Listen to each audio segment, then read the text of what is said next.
to prove his profession a sham, but things had just got personal. And he'd been good, she ruefully conceded. She'd expected to imagine and manufacture a past life. All her research indicated they were creations of the mind, with Cleopatra in the #1 slot. She'd spent last night studying Elizabeth Taylor in the role so she could look damned good in her imaginings. But she'd found that she had no control whatsoever over proceedings. Each time that evil man had voiced another one of his malicious, manipulative prompts, she'd sunk deeper and deeper into the horror playing out in her head. And then he'd wanted her to talk it through with him, to apply context, to use the newfound knowledge to heal. Heal? I had nothing to bloody well heal until I walked into that godforsaken building. No. Cassie needed a plan that would expose the profession for what it was. A sham. That, and that alone, would apply the necessary context. They had no right playing around with people's heads, making them think. She grinned with self-satisfaction as it came to her. She might have been unsettled there for a moment, but Cassie Silbury was back on form. She knew what she had to do. Just after she found oblivion through the bottle of vodka she was sure sat in the cupboard at home. 3 days later. No way! No way! Cassie wailed the words over and over, mantra-style, while blindly fleeing the Tunbridge Wells townhouse. On automatic pilot, her feet followed the path and turned left after passing through the garden gate. It was several minutes before she became aware of her surroundings. A park, a bench. She let herself collapse onto the bench and sat, stunned.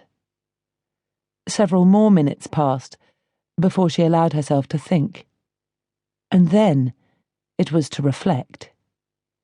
Things hadn't gone quite to plan. It had been so simple. Another past life regressionist planting a different past in her mind. The second couldn't possibly come up with the same as the first. She was supposed to have them by the short and curlies. She let out a hysterical laugh at the question that flashed into her head. So, Cassie Silbury, what did you do in a past life to deserve this? Oh, she so couldn't go there. She urged her mind to cooperate, while her lungs released a shaky breath. Cassie knew there was a perfectly rational, non-crackpot explanation for the two past life stories matching. Exactly. She just had to find it. She groaned, hardly sparing a glance at the jogger who found an extra burst of speed to lurch past her in a widened berth. Concentrate, Cassie.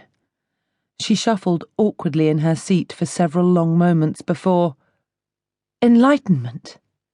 Oh, it was a blessed fanfare-playing moment. Of course, she laughed delightedly, before shaking her head quickly. She'd never believed it, not for a minute. It was so simple, the conspiracy theory. She'd come across enough of them in her work to know one when she saw one, and the NAPLR, National Association of Past Life Regressionists, she couldn't help the snort, knew she was doing the piece, and they also knew her style. They would have known she'd go to another practitioner. The stories tallying had to be their attempt at credibility. It wouldn't have been difficult, she realised, her mind warming nicely to the theme. There had to be methodology to their madness. The evil little people had, after all, studied past life regression, and had qualifications on their walls to prove it. So logically, there had to be an established method for planting a scenario into their victim's subconscious.